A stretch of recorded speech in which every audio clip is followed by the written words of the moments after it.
friends, and welcome back to my channel. Or if you're new, hi, my name is Kiara. I'm happy that you guys are joining me today to kick off this life reset for the New Year's.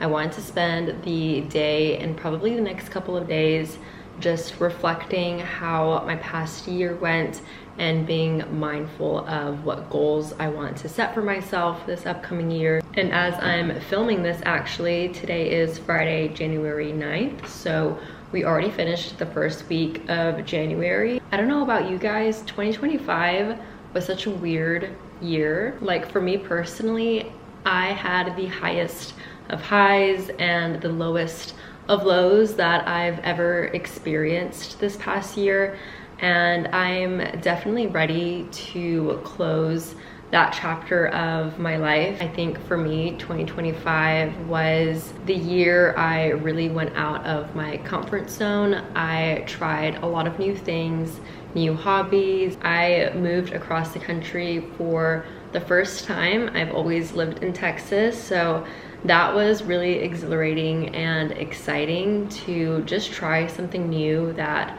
was so big and kind of terrifying, but there was a lot of growth that came from that as well. I definitely grew in my confidence and I became the healthiest version of myself, I think, this past year with all of the new healthy habits that I adopted and how I stayed consistent with cooking and working out. So I am definitely proud of all of that change that I embraced this past year. But even with all of those wins and victories, 2025 was the year where my anxiety was at an all-time high. That type of negative chatter, negative mindset, I want to leave behind in 2025 because it did not serve me in any type of way. So I am going to take all of those lessons, write them down. I have a few journal prompts that I'll share with you guys. The first one being what didn't serve me this past year. So patterns, limiting beliefs, bad habits that I do not want to take with me going into 2026. The second one, what are my biggest achievements? What am I most proud of accomplishing this past year? And these can be big wins, small wins, anything that you're proud of and want to physically write out on paper. And lastly, what did 2025 teach me about myself? What lesson or lessons do I want to carry moving forward? So those are the three prompts that I'm going to reflect on and write down for the next few minutes. But first, I'm going to start off by going over all of my goals, checking off which ones I did accomplish, and then referring back to the ones that I didn't later on once I'm planning out my 2026 goals.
Okay, we're back at home. I'm gonna give you guys a big grocery haul since this was a pretty big restock since we were out of quite a few things. And then I want to clean out the fridge, go through everything since it's been a while since I did a good deep clean of the fridge. We did get a few meats and some fresh sourdough bread at Pike Place the other day since we like to get those fresh at the market. It's really good quality there for a reasonable price too. So today we just got some more of our essentials, some spinach, eggs, egg whites, low-fat cottage cheese, which I like to put this on my avocado toast, and some other recipes to boost my protein, Greek yogurt for my parfait snacks, and I also use in some recipes like my cilantro lime chicken, which I'll be making probably tomorrow night. I got a few more ingredients for that recipe as well. Wild caught salmon. I used to get farm raised salmon for years, and then I made the switch over to wild caught maybe a couple months ago. From what I've read, the farm raised salmon are not raised in a sustainable way, and they're fed antibiotics, and there's just more chemicals involved with farm raised salmon than obviously wild caught salmon. So I made the switch over once learning more about that. Chicken thighs for lemon chicken orzo, which I will be making tonight, and then chicken breasts for the cilantro lime chicken, a few avocados, cilantro, and 1 jalapeno for the cilantro lime chicken, a few lemons and limes. And then for my green juices batch that I'll be making probably later in this reset video, I got a few oranges, green apples, 2 cucumbers, some celery, ginger, and then a few random things that I picked up. I got this coconut water, which I tried a few months ago during one of my Trader Joe's trips,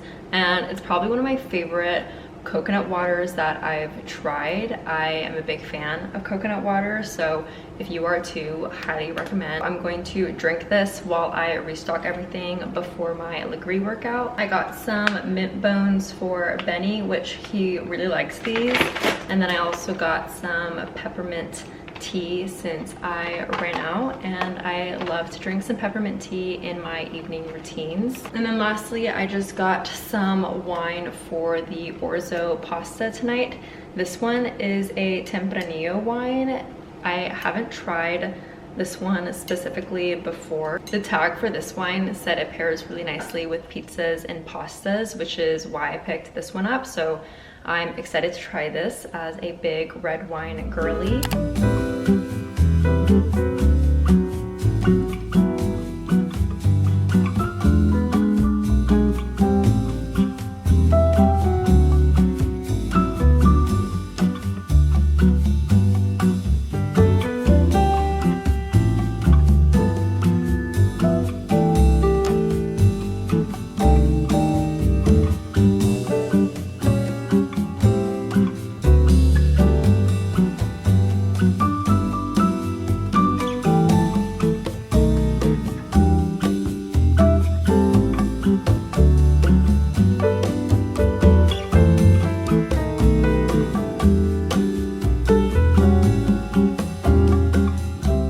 I'm walking over to my Legree class, which starts at 2:30. I think right now it's 2:10, so I left a few minutes later than I normally do, so I'm speed walking to get to my class on time. It's such a pretty and a sunny day today in Seattle. The skies are clear, and I instantly feel the difference in my body and just my mood whenever the sun comes out and we have a clear day like this. So I want to take advantage and get out and move my body outside. It's also a good warm-up before my class to get some cardio in. I used to always do this in the summer and the fall when I first moved up to Seattle, and it was one of my favorite things about living here is how amazing the walkability is. I just never felt healthier than when I was getting my steps in and I was walking everywhere. So I really cherish these days when I get to do that again.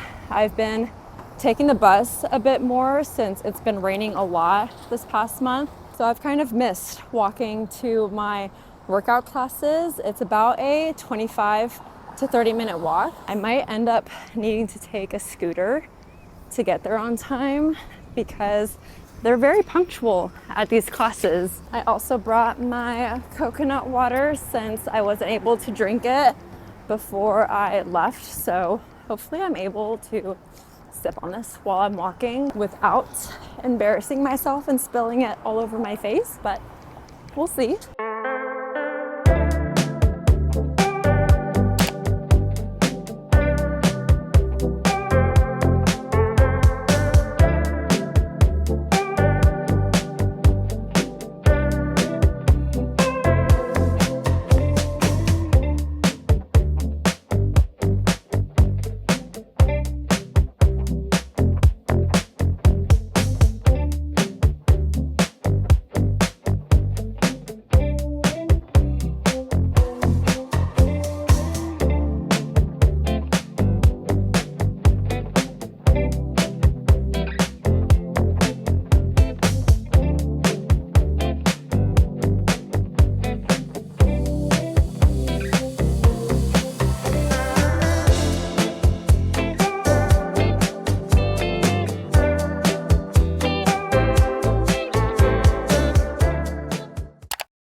It's a little bit later. I just finished taking down all of my Christmas decorations. I definitely feel a little bit refreshed in my space, but it's just looking a little bare and empty now, which is the sad part. I have some laundry going on right now, and to finish off the night, I thought it would be nice to start writing down my goals for 2026 and make my vision board, which this year I'll be doing purely on my laptop. Also, the term rebrand has been thrown around a lot, but I personally like to think of a rebrand as not starting over, not necessarily starting from scratch and completely changing everything about yourself. Obviously, it's more about leaving behind what didn't serve me this past year. So bad habits, it can be people, whatever negative energy you don't want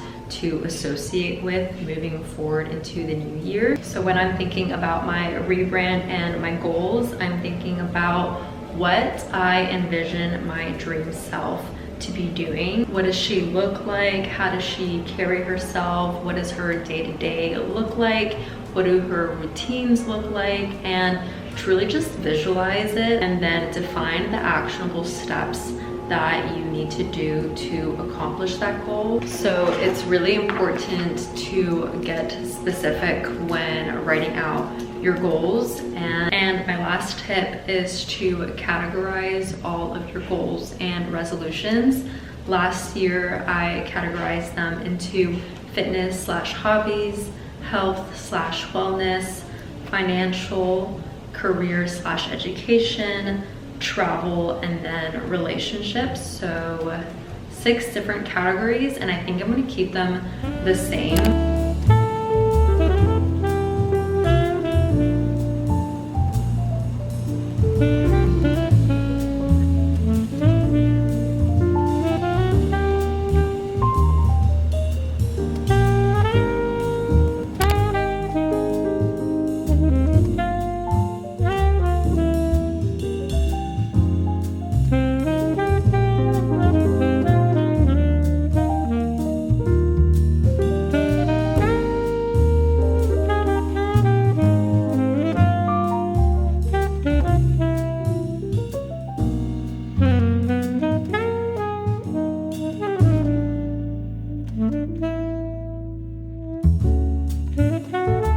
my 2026 vision board is officially complete. The way I'm rebranding myself in 2026 is becoming my ultimate confident self, and mindset really is everything. So this year I want to prioritize my peace of mind and positive mindset. So no negative chatter, no self-doubt, no limiting beliefs. A couple of other goals that I'll share with you guys that I wrote down in my journal: incorporating high protein, high fiber meals, continuing to grow my Roth IRA, and prioritize budgeting and investing. I want to go on another solo trip this year. In 2025, I went on my first solo trip for 2 weeks to Europe, and I completely fell in love with it. I learned so much about myself, and it was such a liberating experience in general. So I really want to go to Barcelona, Spain. So that is the image that I pulled here. Another hobby that I want to start doing is junk journaling, since I love to travel and I want to have something physical that I can keep for the rest of my life, of all of the adventures that I've been on, and just have those as physical memories that I can show my kids in the future. So that's a little hobby that I want to get into this year. Those are just a few of the goals that I wrote down, and the cool thing about making it digital is I can just have this as my background for my laptop, and then I'll probably resize it so I can have it as the background on my iPad as well. And since I'm on my laptop a lot, I'll be seeing this almost every single day, which is the point. It's supposed to be a daily reminder and a representation of what you want your year to look like. So really happy with how mine turned out.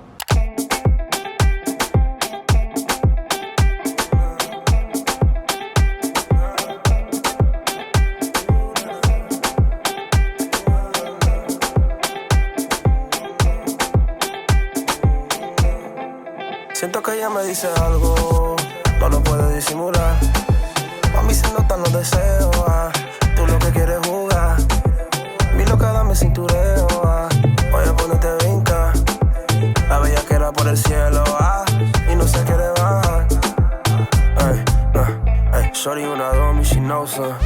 Ella es una diabla, she on one. Me mira y se toca, I want some. Como ella me mueve la chapa, she toda. Give me la, le digo hasta abajo. Como ella me baila, me tiene oficial. Gritan de mi nombre en la cama, sudado. Hasta el polvo que me echaba, nos quedamos pegados. Nos quedamos pegados. Nos quedamos pegados. Siento que ella me dice algo, no lo puede disimular. Mami, se notan los deseos, tú lo que quieres jugar. Mi loca, dame cintureo, voy a ponerte vinca. La bella que era por el cielo, y no se quiere bajar. Mami, tú no ves, el tigre no está de nada. Lo que te da pile cuando no te sabe valorar. Yo te bajo el cielo y te saco a pasear. Yeah, we in Miami, better take it to the eye, yeah. Mami, te lo voy a dar, yeah. Y nada te va a faltar, yeah. Que tú eres el final, yeah. Y te tengo un altar, siento que ella me dice algo, no lo puede disimular. Mami, se notan los deseos, tú lo que quieres jugar. Mi loca, dame cintureo, voy a ponerte vinca. Okay, it's time to make my batch of green juices for the upcoming week. I started incorporating juicing into my weekly routine at the start of 2025, and it's been one of my favorite healthy habits that I incorporated, that I actually see a lot of really great results and reward from. So it's something I'm going to continue to do throughout 2026. We have some celery sticks, cucumbers, green apples for sweetness, oranges for sweetness and vitamin C, a couple of lemons, and a big piece of ginger. And all of these combined is such a powerful juice.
batch prep is done. These last good in the fridge from 3 to 5 days, but I try to finish it by 3 days, and then Marcus has a couple of them as well. Usually I like to drink them before I have breakfast, kind of like a little morning detox drink, but this sounds so good and refreshing to have right now. So I'm gonna drink this, and then this was what was left over. So I don't have any more little jars, so I think I'm just gonna pour the rest of it in this empty milk jar. Let's see how this one turned out.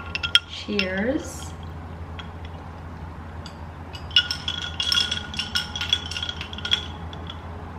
That's really good. I was a little nervous it was going to be a little bit too much orange, since these oranges, I think they're the cara cara oranges, they're a lot more juicier, I think, than the regular ones, but I feel like this is the perfect balance of the sweetness of the oranges and the apples with the rest of the greens, and also the perfect amount of ginger. I like my juices to have that taste of ginger, but not too overpowering at the same time. I think we're gonna go to a coffee shop to discuss our New Year's resolutions for the relationship, start thinking about what we want our travel planning to look like for this first quarter of the year. I'm gonna finish the rest of this and then we will head out.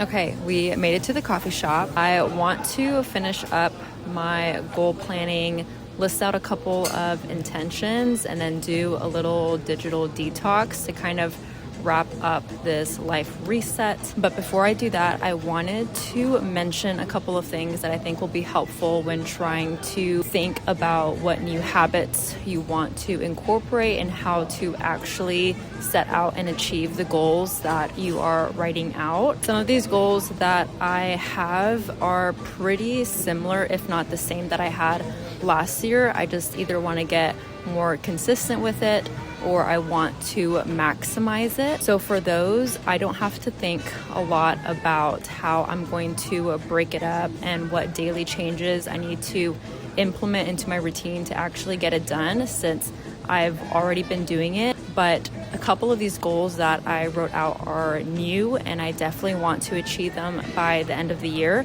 which is where you really need to think about what system you want to have in place. And a system is the daily changes, so the good habits that you're gonna start implementing in your routine to make that goal achievable. And I actually took some of these things from a podcast that I listened to a couple of days ago from the Mel Robbins podcast. She was interviewing the author of The Atomic Habits, which if you have not read that book and you really want to learn more about like habits, habit stacking, the importance of routine, then I highly recommend reading that book. But if not, or you already read it, the podcast was a really good reminder of a lot of the things that he talked about in that book and how to create habits and stick to them. So I'm going to highlight a couple of things that I wrote down. Time can either be your biggest enemy or biggest ally. And if you have negative habits that you're carrying in your day-to-day, time is going to be your enemy, and you're going to become really good at that negative thing that you're doing. So that can be doom scrolling, that can be negative chatter. And to eliminate those negative habits, a good practice is just replacing it with a good habit instead. If I start to feel anxious or if I start to stress myself out, I like to journal, clean my apartment a little bit, and doing those small things in replacement of that bad habit fills my cup and it's actually improving my life in some way. And then tip number 2 is there's 4 steps into implementing a new habit. So step number 1 is to make it obvious. What cue can you have to remind you of doing that habit? Second is to make it fun, make it seem more attractive.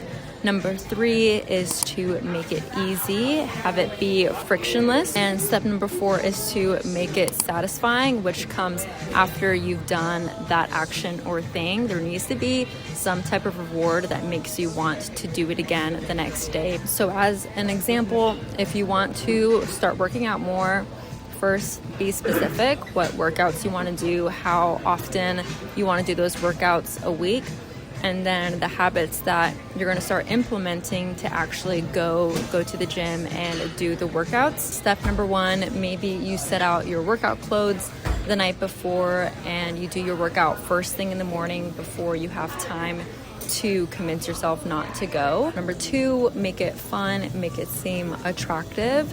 So maybe you know that you enjoy workout classes more than going to the gym and lifting weights. So start off by doing those workout classes. Or if you want to go to the gym more and you want to start strength training, maybe put together a fun playlist to get you motivated that you can listen to before you go to the gym. Step number 3, make it easy, make the action frictionless to do. Where in the day can you fit in your workout where you would have the least amount of friction that would prevent you from going? So if you work a 9 to 5, do you have the most amount of energy at the start of the day or in the evening times before dinner? So you make it as easy as possible for you to follow through. And then step number 4, make it satisfying and have some type of reward in the end. So for me, over time, that reward is just seeing the progress in my body, in my mood after my workouts. But that reward could also be treating yourself with a little coffee, a little sweet treat after you get the thing done to give you that motivation to keep going and doing it again. So whatever you need in the beginning or wherever you're at in your journey with that goal, to continue to motivate you to keep doing it. But yeah, I really wanted to share that with you guys before I spend the next hour or so breaking apart my goals. I already have a pretty good idea of what my intentions are, but I'm going to go ahead and write it down so I can look back later and just be reminded of the why behind these goals that I'm setting for myself. One of the intentions that I know I'm already going to write down is to be more mindful and be more present this year. Mindfulness was something that I really started to practice in my day-to-day routine, but I want to maximize that this year with a few of the goals that I have written down, where mindfulness, reflection, gratitude, all of that really plays a big part. Yeah, I feel really excited and hopeful for this year. And then the next step is just going out and doing the thing. So I'm gonna drink the rest of my coffee while I write out the rest of my habits and intentions.